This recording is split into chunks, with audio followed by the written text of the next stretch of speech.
in the Bible, bless, oh my soul, bless, bless, diba? What's the meaning of bless?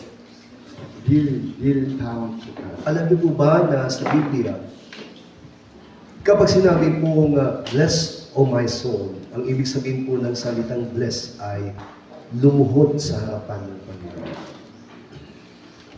Okay, this time we'll study about songs of Moshe and new song. At ang pag-aaralan po natin sa umagang ito ay ang tungkol sa awit ni Moises at awit na bago o bagong awit.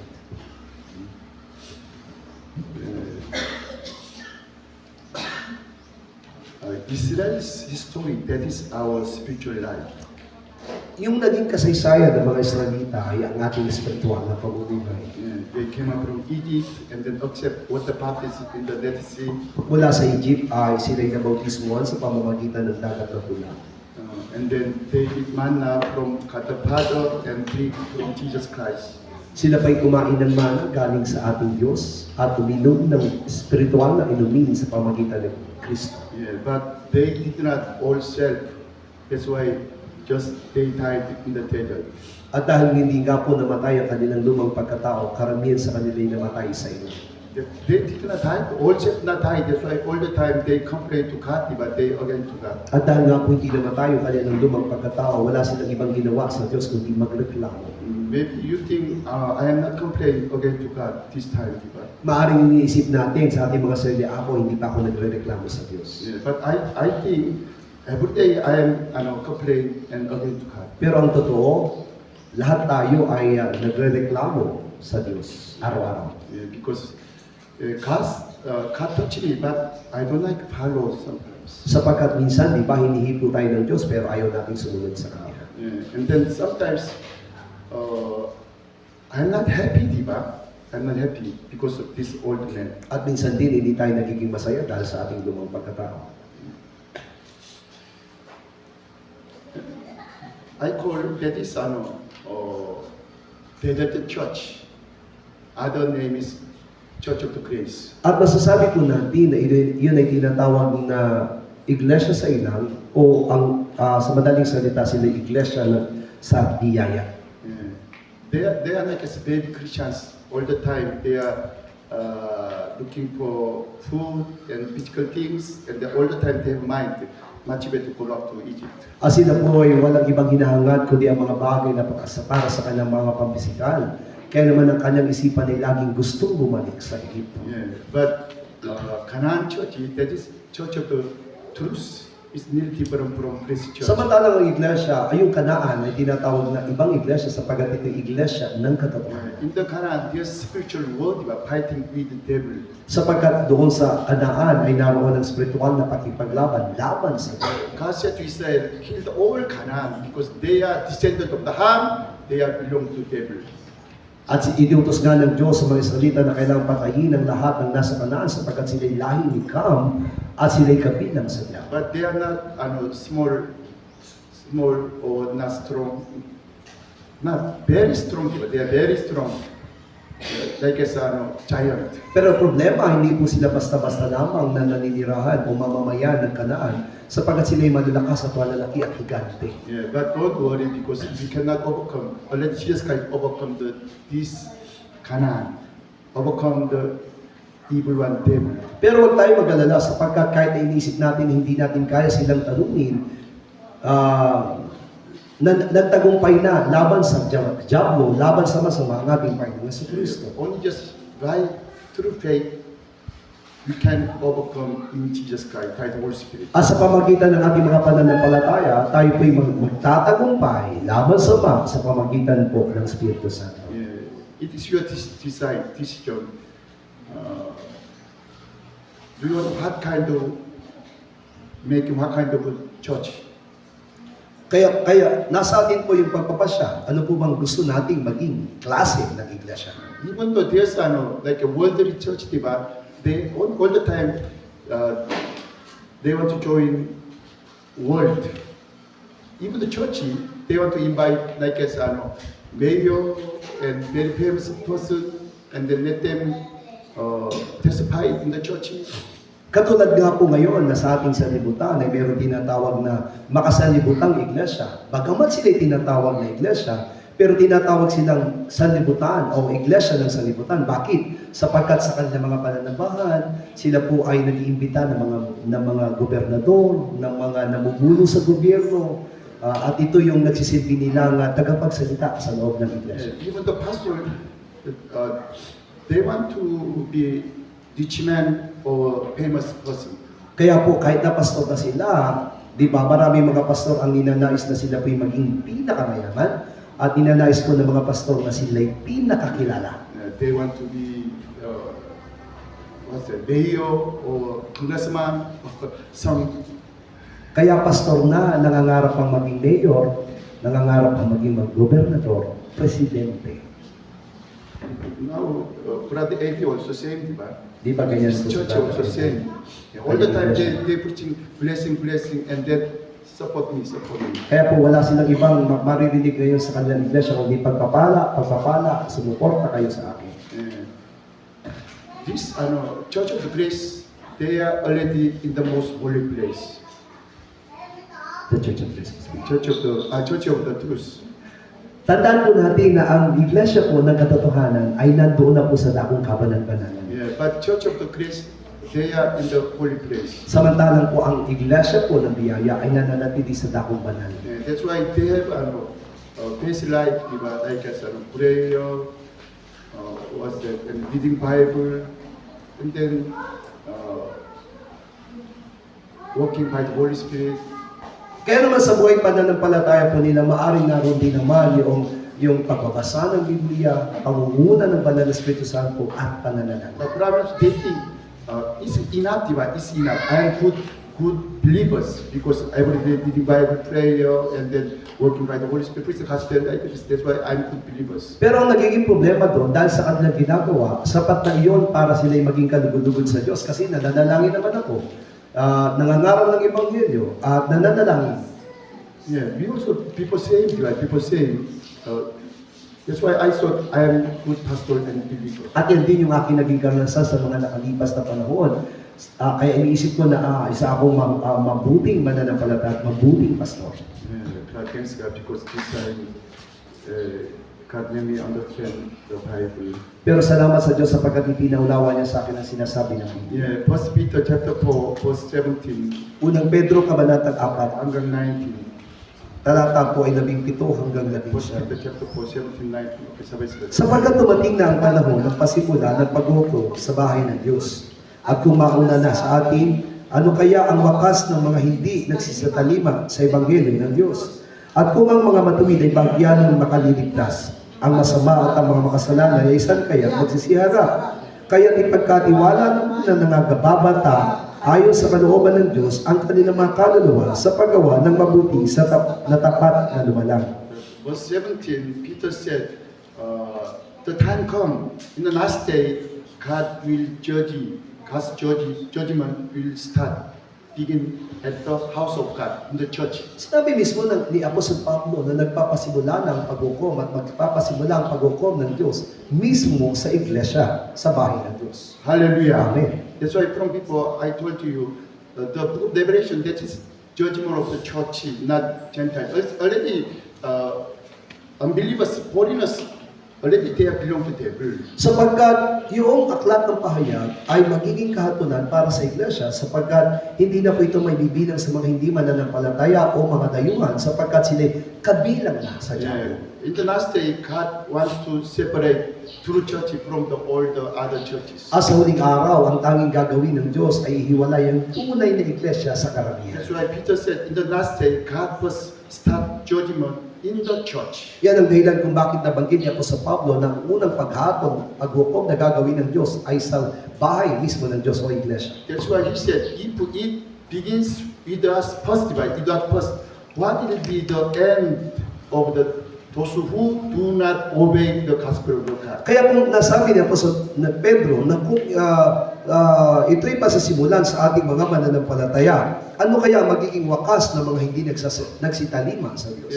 This Peter said, if God first start judgment himself by disciples, also to the pastor, How about those who not obey the gospel of the cross?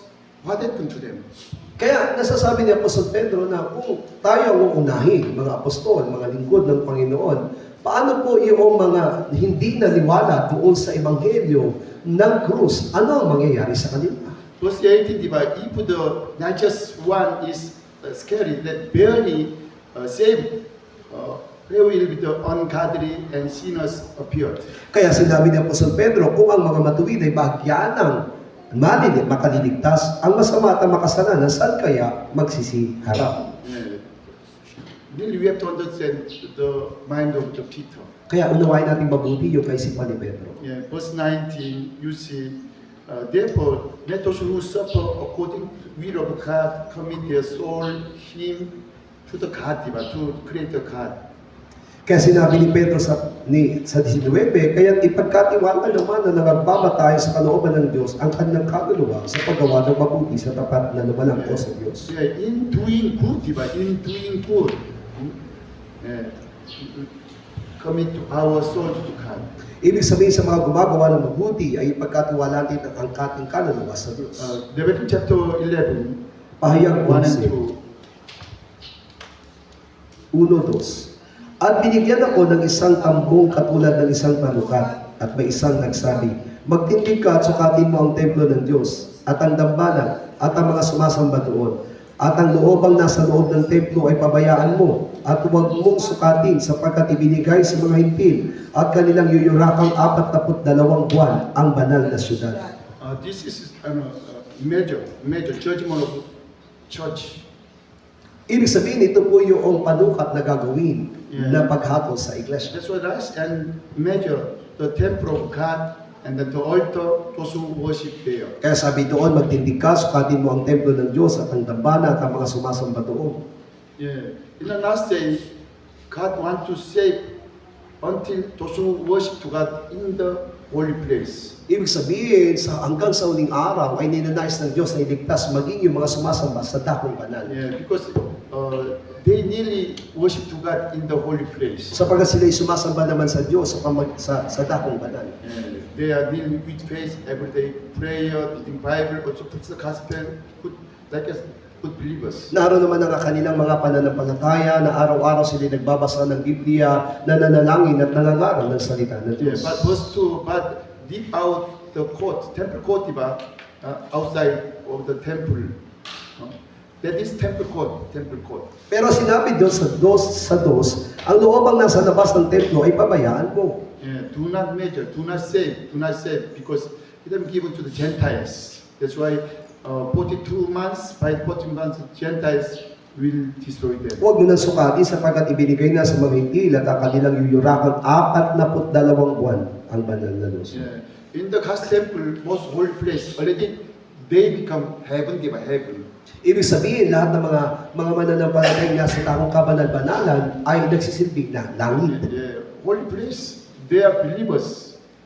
And then, not ordinary believers, everyday prayer, reading Bible, and preach the gospel, and lead by the Holy Spirit. Samantalang yung mga nasa dakong banal ay maaaring masasabi natin sila'y mananampalataya. Bakit? Sapagkat sila'y nangangaral naman ng maebanghelyo o nananalangin araw-araw at nagbabasa ng Biblia. Yeah, because in the holy place, there's bread table, the jar of the incense, and then the lampstand. Sapagkat alam natin, ang nilalaman ng dakong banal ay naroon yung lamesa na naglalaman ng tinapay, naroon din po yung insenso, at naroon din po yung tirikan ng kandila o ng apoy. That is parable. There's word of God, the bread, word of God, and lampstand, that's Holy Spirit, and then incense, prayer. Kaya nga po masasabi natin dito'y naglalarawan na yung mismong tinapay ay salita ng Diyos, samantalang po yung ilawan ay ang banal na Espiritu Santo at yung insenso naman po'y panalangin. Yeah, but those who overcome all the men belong to Christ Jesus, become one unity with Jesus Christ.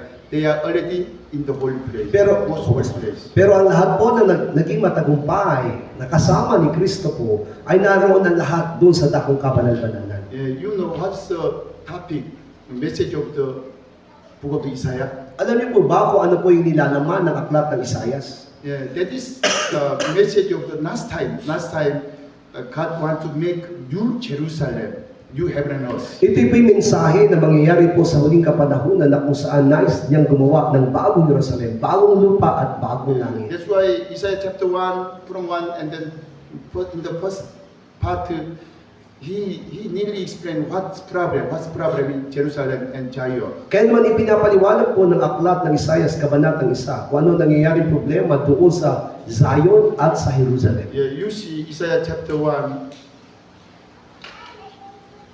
Isayas 1. Yeah, of course, verse 11, they are offered to God. No? They sacrifice to God by the animals. Sa 11 naman, talaga sila yung naghahandog ng mga hayop sa Diyos. But God said, I do not delight in the blood of the bulls and lambs of the goats.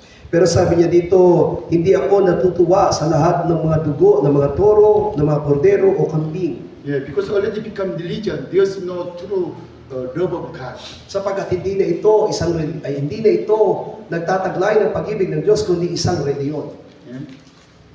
God asking, what's the law, Moses' law? Love of God and love your neighbor. Pero alam natin kung ano nakapaloob dun sa kautusan ni Moises, pag-ibig sa kapwa at pag-ibig sa Diyos. That's why God angry to Pharisees. You offer to God tithe, but there's no God's love.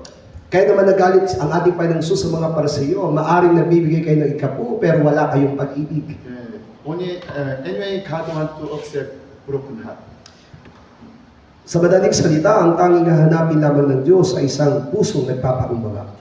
Verse 12, when you come to appear before me, who was required this from your hand, but tremble, only you trembled my coat, my coat.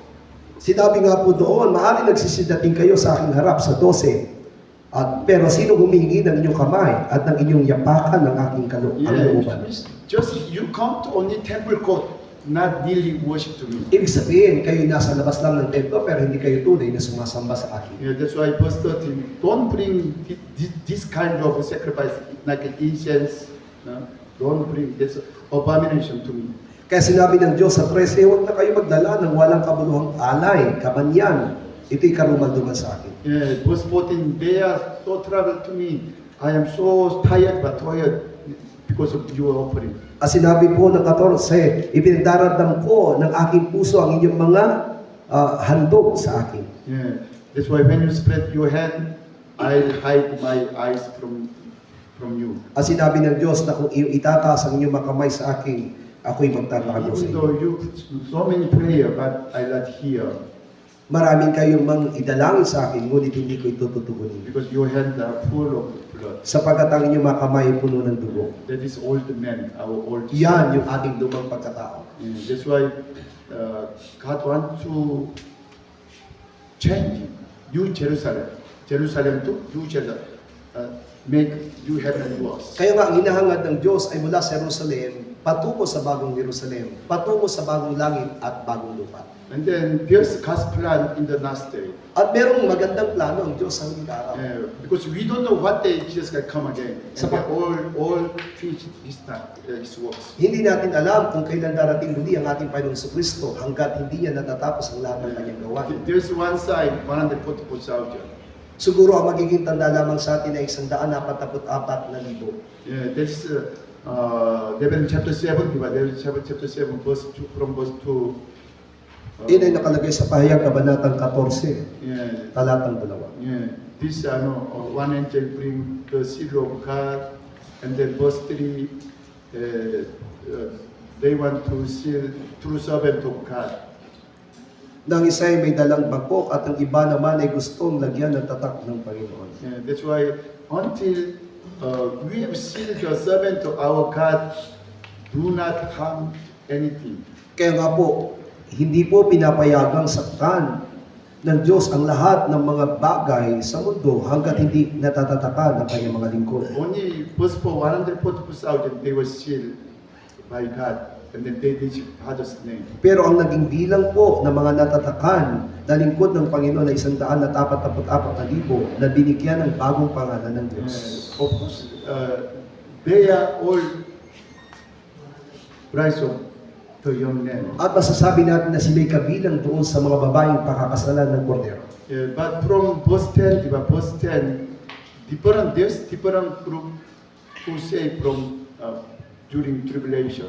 Pero pagdating doon sa G's ay magkakaroon ng dalawang grupo na sinasabing sa dakilang kapigatian. Yeah, you see verse 10, diba, salvation belong to our God and sit on the throne to the Lamb.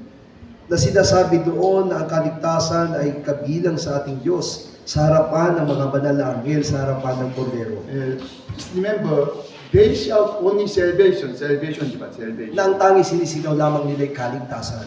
Okay, from verse 13 to 15. 13 hanggang 15. At narinig ko ang isang tinig na mula sa langit na nagsasabi, isulat mo, mapapalad ang mga patay na nangamamatay sa Panginoon mula ngayon. Oo, sinasabi ng Espiritu, upang sila'y magpahinga sa kanilang mga gawa, sapagkat ang kanilang mga gawa ay sumusunod sa kanila. At nakita ko at narito ang isang alapaap na maputi, at nakita ko na nakaupo sa alapaap ang isang katulad ng isang anak ng tao, na nasa kanyang ulo'y may isang pupong na ginto, at sa kanyang kamay ay may isang pagaspas na matalas.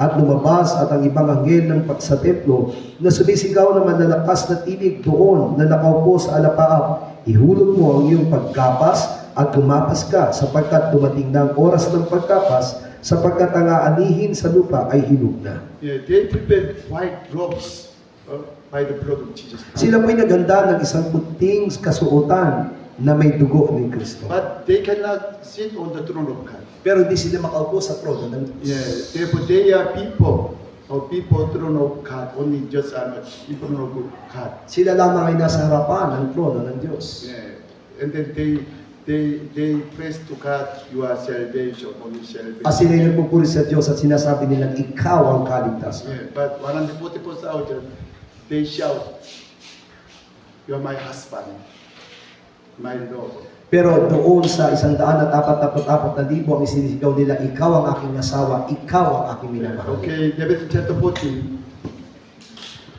verse 1 to 3. 1 hanggang 3. At tumingin ako at narito ang kordero ay nakatayo sa bundok ng Sion. At ang kasama niya 144,000 may pangalan niya at pangalan ng kanyang ama na nasusulat sa kani-kanyang noo. At narinig ko ang isang tinig na mula sa langit na gaya ng lagaslas na maraming tubig at gaya ng ugong ng malakas na ulong. At ang tinig ng aking narinig ay gaya ng mga manunugtog ng alpa na tumutugtog ng kanila mga alpa. Sila'y nagagaawita na wari isang bagong awit sa harapan ng lupukan at sa harap ng 4 na nilalang na buhay at ng matatanda. At sino man na hindi maaring matuto ng awit, kundi ang 144,000 lamang sa makatuwid ay siyang mga binili mula sa lupa. This 144,000, they just Father's name, and then God said, you are true logos. At ang sabi doon, ng 144,000 lamang ang nakatanggap ng bagong pangalan ng Diyos sa kanilang mga noo. At sinabi nung ikaw ang And then logos. verse 3, they say, as it a new song before the throne. At pagdating doon sa 3, sila'y nagasiawitan na wari isang bagong awit sa harapan ng luklukan. And then no one could learn that song except 144,000. Pero sinabi doon na walang maaring matuto ng awit na yun kundi yung 144,000. Hallelujah. Because they were redeemed from the earth. Bakit sila po'y galing mula sa lupa? Already redeemed from the old place. Already they belong to most old place. Sila ay mga natubos mula doon sa dakong banal at nailipat sa dakong kabanal-banalan. Yeah. In the Bible said they are brides of young men. At sila po yung tinutukoy ng Biblia ng mga pakakasal sa kordero. Yeah, you see Song chapter 4, verse 12. Songs. Awit ni Solomon. Chapter 4. Chapter 4, verse 12. 4:12. Halamanang nababakuran ang kapatid ko. Ang kasintahan ko, bukal na nababakuran, balon na natatakpan. Yeah. Now, God said to us through Solomon about my brides, my wife. Ito'y sinasabi ng Diyos mula kay Solomon kung anong ating magiging kalagayan na siyang pakakasalan ng kordero. You are my garden enclosed. Na ikaw yung aking halamanang nababakuran. They have a sacred place, but only sacred garden. Only bride and Jesus Christ, not young man. Visit only two visit the place. Ibig sabihin, doon sa lihim na yon na bakuran, ay ng halamanan ay ang tanging naroon lamang ay yung kanyang pakakasalan at ang kordero. Please try to understand this meaning. How much like as pure virgin. Pero kailangan natin maunawaan ang ibig sabihin ng talatang ito na kung saan lahat na makapasok doon ay parang mga purong dalaga. Yeah. These brides of the young man, they are not belong to world, diba? Only love Jesus Christ. Ibig sabihin, walang inibig ang mga pakakasal sa kordero, hindi sila po napabilang sa salibutan, kundi ang inibig lamang nila ay si Kristo. Yeah, they are pure virgin who really follow to Jesus Christ. Kaya nga po masasabi natin naging puro silang dalaga na ang tanging sinundan lamang nila ay si Kristo. That's why the young man, Jesus Christ, and his brides, each other, they love so much. Iyan ang dahilan kung bakit mapapansin natin kung gaano yung pagmamahalan ng batang kordero at nung kanyang babaeng pinakasalan. Yeah, that's why they know each other, diba? They know each other. They have only two place secret garden, like a secret garden. Ibig sabihin, silang dalawa lamang ang naroon na tinatawag na lihim na halamanan. In the Palawan, there's secret garden. You know, secret garden. Alam niyo po ba na sa Palawan ay meron tinatawag na yun din, lihim na halamanan? Yeah, because there's one hole, but after this past the hole, it's very beautiful garden. Sapagkat doon nga po ay merong isang lagusan na kapag ikaw ay lumagpas doon sa lagusan na yun, makita may magandang But halamanan. usually cannot into the place by walk, only swimming. Pero hindi nakakapasok doon ng basta-basta kung ikaw ay lalakad lamang, kundi kailangan mo lumangoy sapagkat ito'y parang nakasara. Yeah, this garden enclosed, that same means only within sacred garden, only with Jesus Christ. Individually.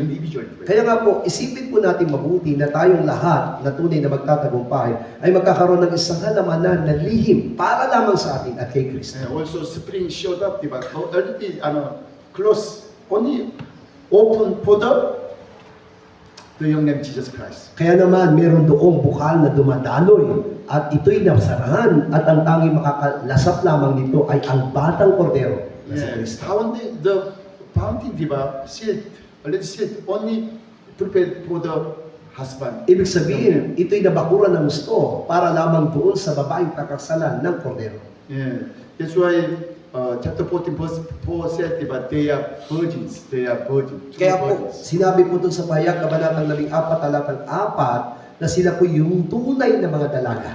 Who is true virgins of Jesus Christ? Sino po yung mga tunay na dalaga para kay Jesus Kristo? They are not of the world. Hindi minahal ng sanlibutan. They love Jesus Christ more than my husband and wife, more than my children. Ibig sabihin, mas mahal nila si Kristo kaysa sa kanyang buong pamilya.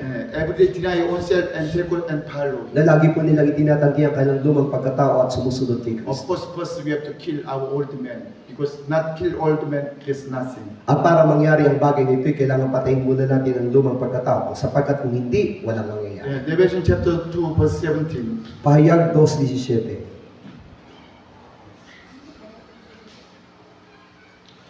Ang mga may pakinig ay makinig sa sinasabi ng Espiritu sa mga iglesia. Ang magtagumpay ay bibigyan ko ng maramanang nagtatago at siya'y bibigyan ko ng isang batong puti at sa bato ay may nakasulat na isang bagong pangalan na walang nakakalam kundi yaong tumatanggap.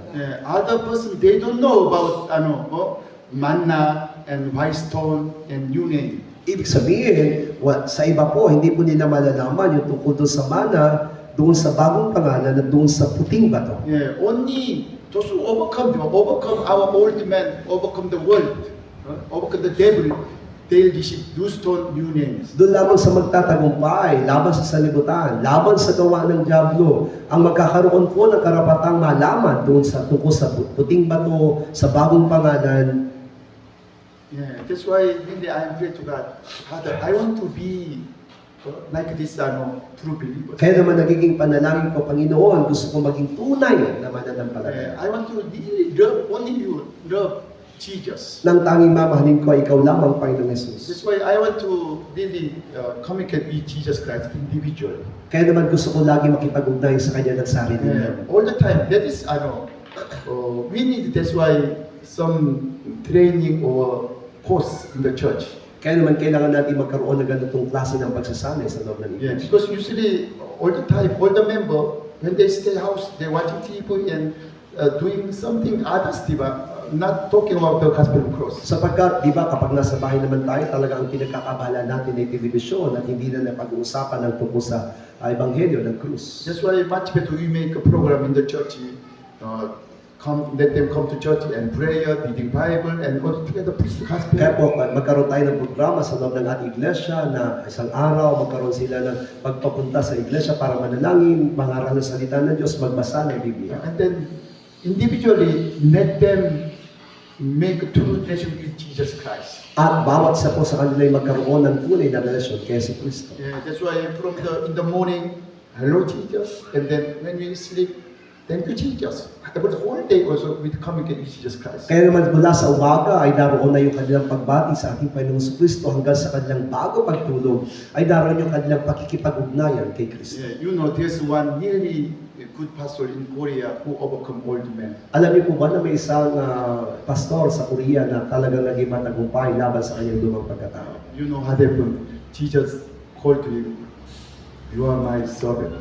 Na tinawag siya ng ating Panginoong Jesus bilang sabi niya, aking alipin. Yeah, but I did not hear that kind of voice from Jesus. Pero wala pa akong ganong klase narinig na tinig ng Because Kristo. I know still very far from Jesus Christ. Sapagkat malayo pa ako doon sa kaugnayan kay Kristo. Yeah, that's why now it's through my mind.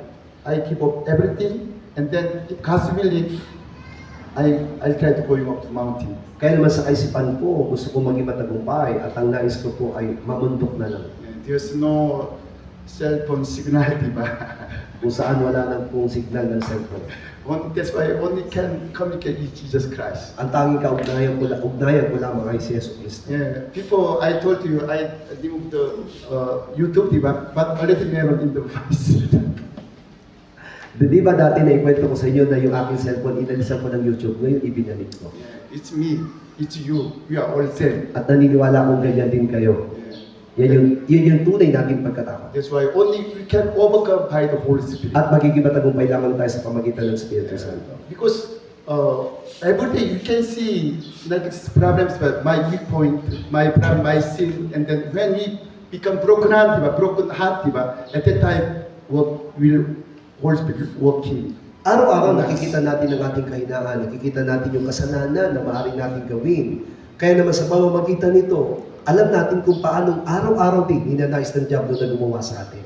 By the Holy Spirit, one day, really Jesus Christ will live in us. Live in me. Pero kapag tayo naging matagumpay, darating ang araw na yun na si Kristo na ang naghahari sa atin. Maybe at that time, even though we hold cell phone, but never mind.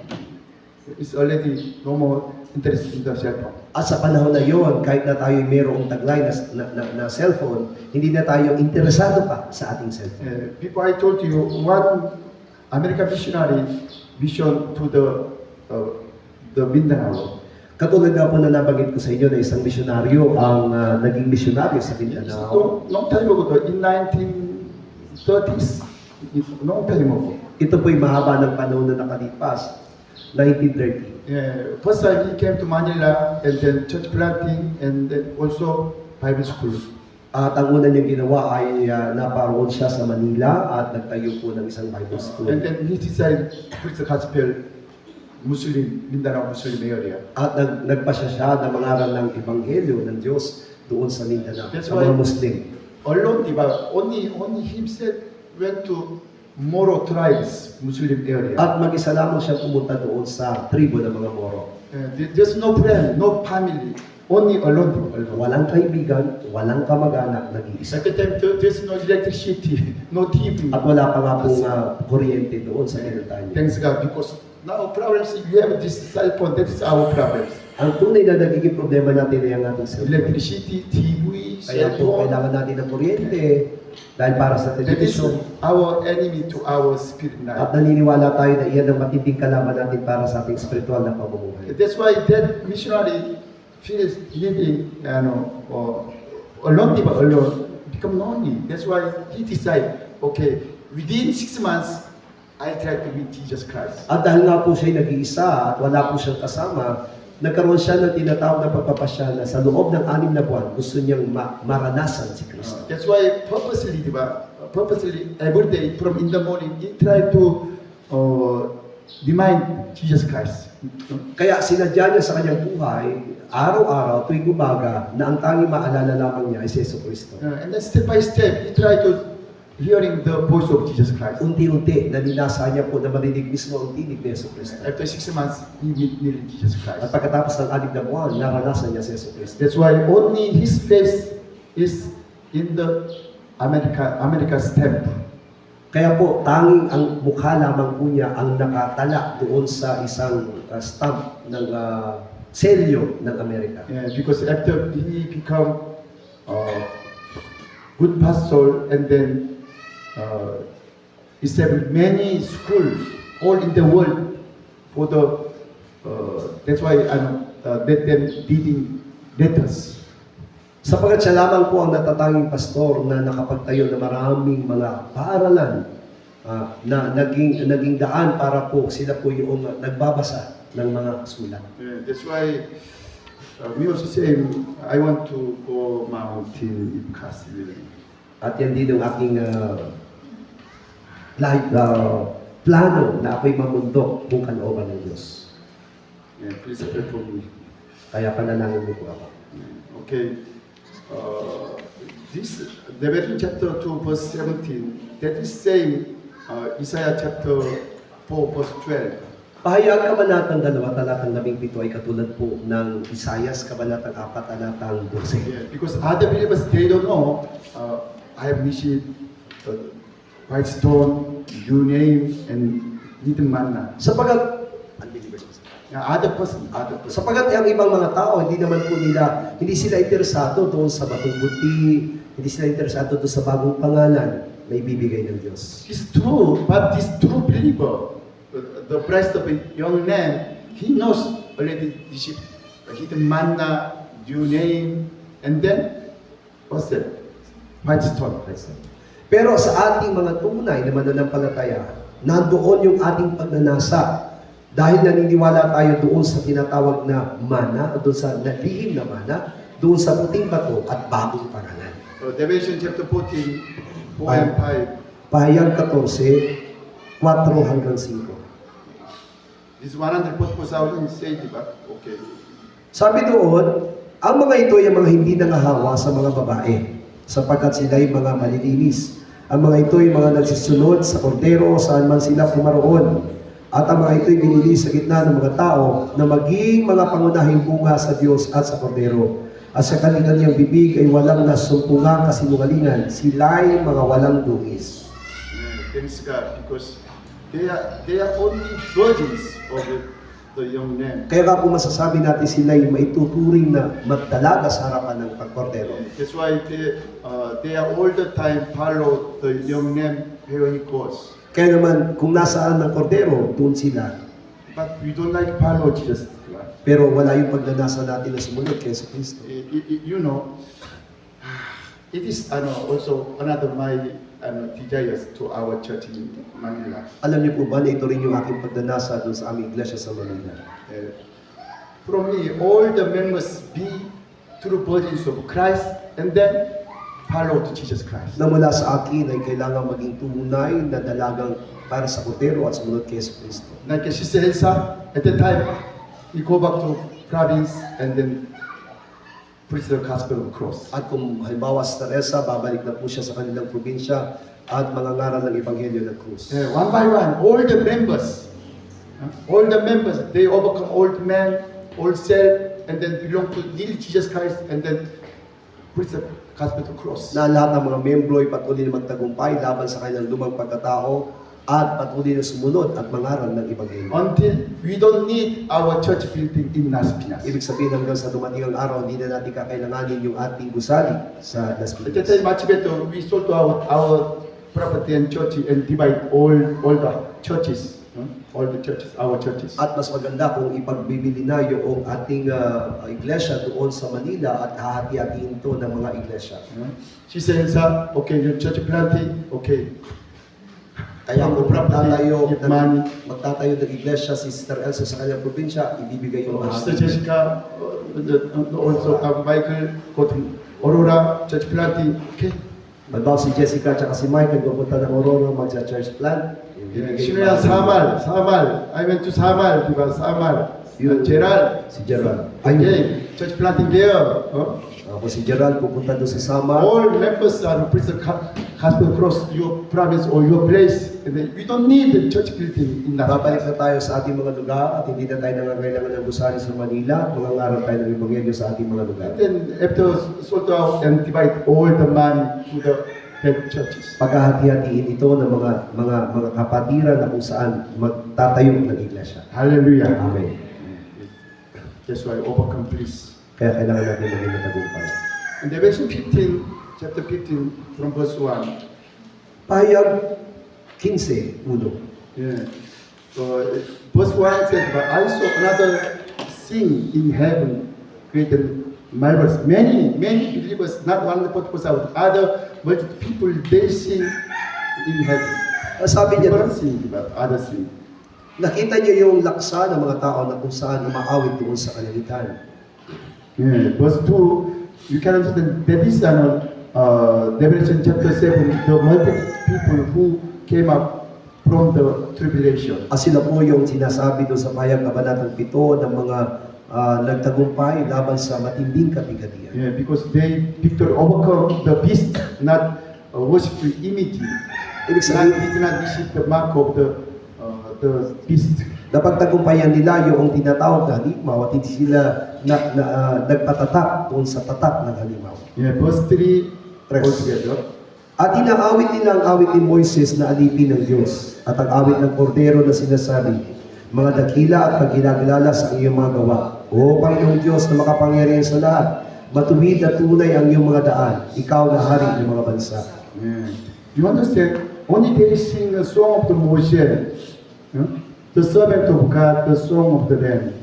Itong grupo na ito ay ang inaawit ay ang awit ni Moises, ang awit para sa kordero, awit para sa Diyos at awit para sa kordero. Already this song of the Moses in the Bible, salvation, the salvation. Sapagkat alam natin yung awit ni Moises ay tungkol sa kaligtasan. You understand? 144,000 new song, not song of the Moses. Sa 144,000 ang inaawit nila ay bagong awit, hindi This- awit ni Moises. Yeah, this multitude of people, they sing Moses song only.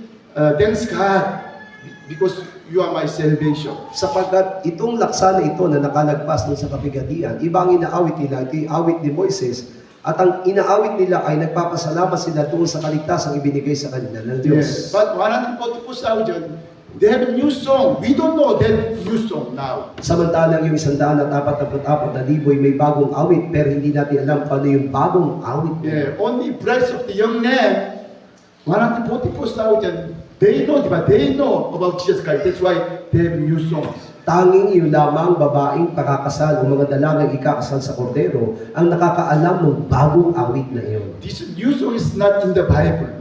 Individually, they receive from Jesus Christ. Ibig sabihin, itong bagong awit na ito hindi nakatala sa Biblia, kundi itong bagong awit na ito ibinigay mismo sa kanila ni Jesus. Yes, you know this Revelation chapter 15, this Moses song, those who are Moses song, diba?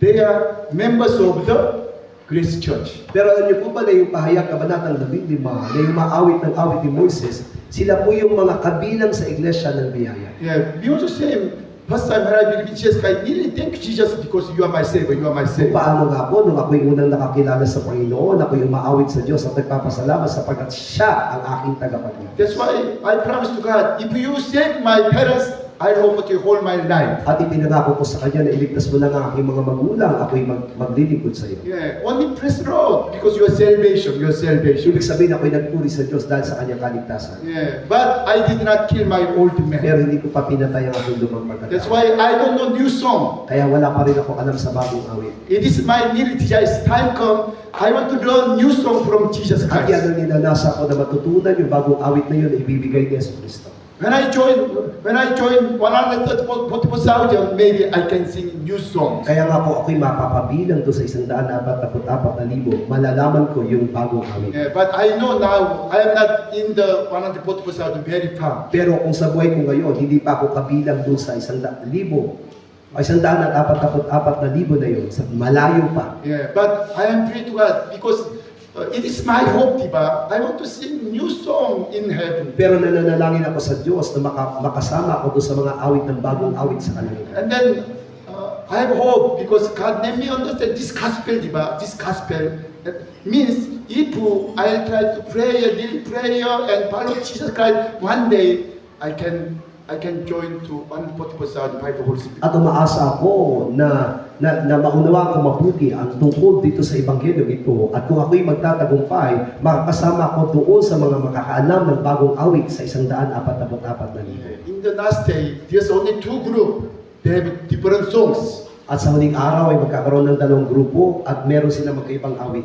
Yeah, you don't know my wife, diba? But I know my wife because you are one. Hindi niyo kilala ang aking asawa, pero ako kilala ko siya. Bakit? Sapagkat kami isa na. Now we said we are body of Christ, you are one body, but we don't know Jesus Christ. Totoo nga po na sinasabi natin na tayo ay kabilang sa katawan ni Kristo, pero hindi natin kilala si Jesus. That's why we have now no new song. Kaya po wala tayong bagong awit. Yeah, because we are not a secret garden and then fountain or spring. What the cross, diba? In the cross. Sapagkat hindi pa natin nasusubukan yung tinatawag na lihim na halamanan, sapagkat ito'y nasasarhan pa para sa atin. Already we have no garden. Already open garden to the whole the people. Wala pa tayong tinatawag na lihim na halamanan, at ang halamanan ito na taglay natin ay bukas sa Even sanlibutan. though our spring and fountain open the world. Maging ang ating mga bukal ay bukas para sa sanlibutan. That's why we cannot sing new song. Kaya hindi tayo makawit ng bagong awit. Yeah, only members of true church, diba? Church of the truth, who stay in most holy place, they can learn how to song new song. Tanging yaon lamang tunay na mga mananampalataya na kabilang sa iglesia ng katotohanan na naroon sa dakong kabanal-banalan ang nakakaalam ng bagong awit. Yeah, you see, Bible is perfect, really perfect. Alam natin napakaganap ng Biblia. Yeah, very simple. Napakasimple. Yeah, from Genesis to Revelation, one story, very simple. Mula Genesis hanggang Pahayag, napakasimple po ang story. Yeah, only by the Holy Spirit we can understand. At sa pamagitan ng banal na Espiritu Santo, maunawaan Yeah, natin. but you know what is problem? We have to learn. We have to understand the Bible through others. Pero ang nagiging problema, gusto natin maunawaan ang Biblia sa pamagitan ng ibang nagtuturo. Yeah, you know, book of the Matthew chapter 13. Devil also his message. He has his message.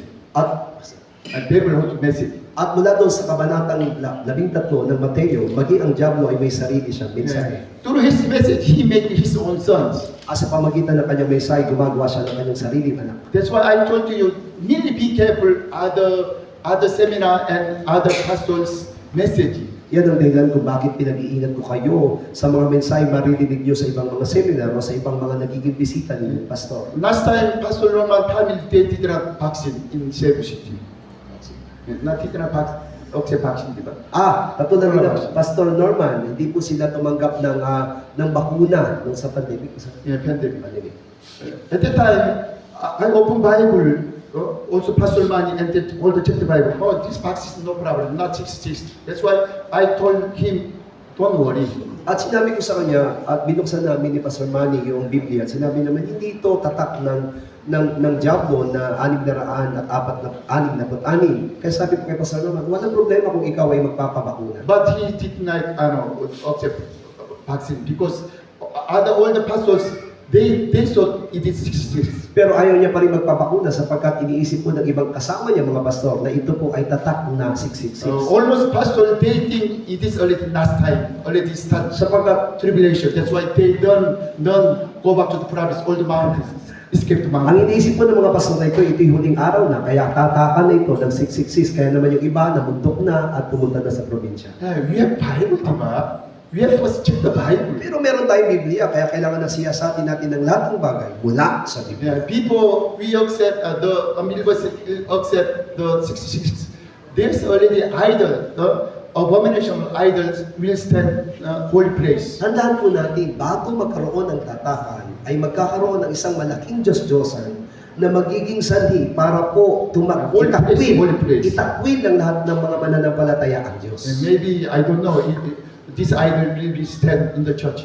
Siguro nga po, baka itong idolo na yun ay ilagay pa sa loob. Because in the world, there's no holy place. The only church is the only holy place. Tandaan natin na walang ibang dakong banal sa sanlibutan kundi iglesia na. And then two beasts will come out from the sea and then the earth. At alam natin na dalawang klase ng halimaw ang lilitaw mula sa dagat. And then they ask, this is their sign. At sila po yung hihiling na magkaroon tayo ng tatak. And then if they are this is the sign, cannot do nothing. At kapag hindi sila nagpatatak doon sa tatak ng halimaw, wala silang magagawa. We have to go back to the Kaya plan. kailangan natin bumalik sa Biblia. Revelation chapter 19, Pahayag 19. there's the wedding ceremony of the Lamb. Taglay nito yung tinatawag na kasalan ng Kordero. Already you know this verse, diba? From verse 7 to 9. 7 hanggang 9.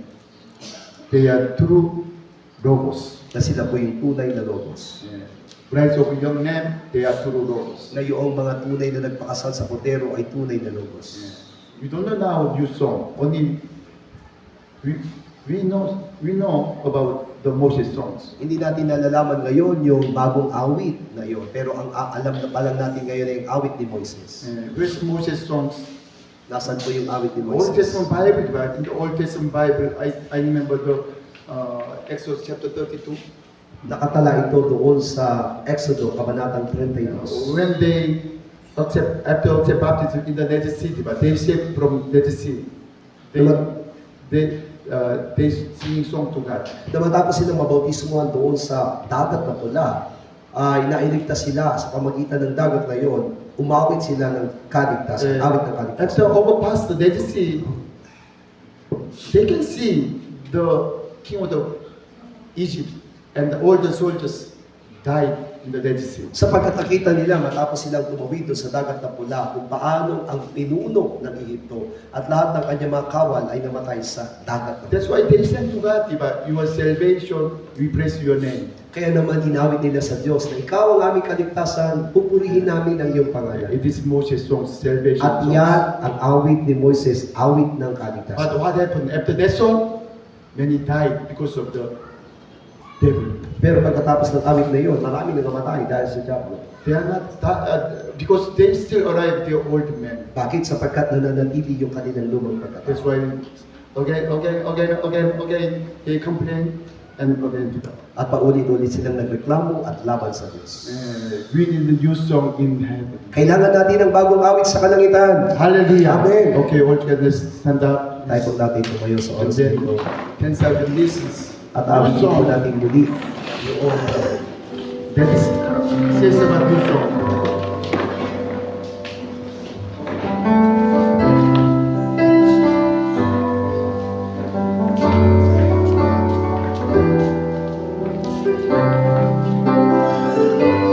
sama-sama po tayo.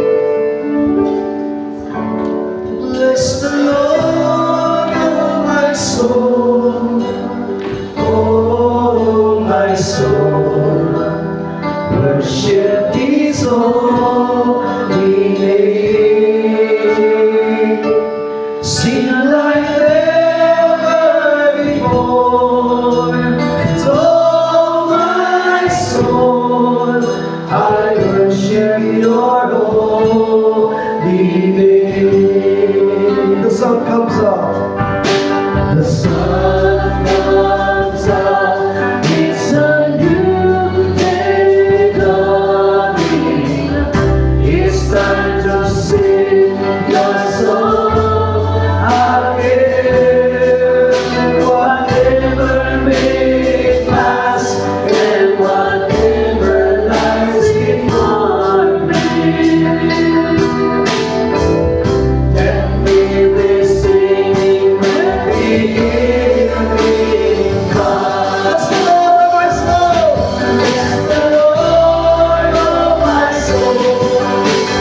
time, let us pray all together.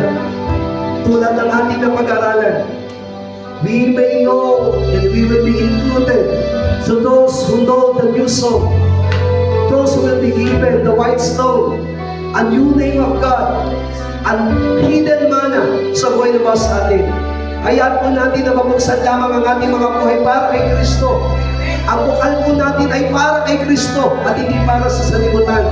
Kaya idalangin natin na lalo tayo maging matagumpay as we go home, as we go back to our own ministry. Let every one of us overcome. Oh my soul, overcome. Oh my soul, overcome. Oh my soul, overcome. Oh my soul,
Ama namin na sa langit, samay nawa ang pangalan mo.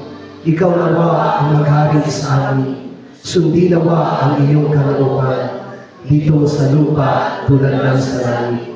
Bigyan mo po kami ng pagkain kailangan namin sa araw na ito at patawarin mo po kami sa aming mga kasalanan tulad ng aming pagpapatawad sa mga nakakasala sa amin at huwag mo kami iharap sa maigpig na pagsuko, kundi ilayo mo po kami sa masama, sapagkat iyo ang kaharian at ang kapangyarihan at ang kapurihan magpakailanman. Amen. In the name of Jesus, we have the victory.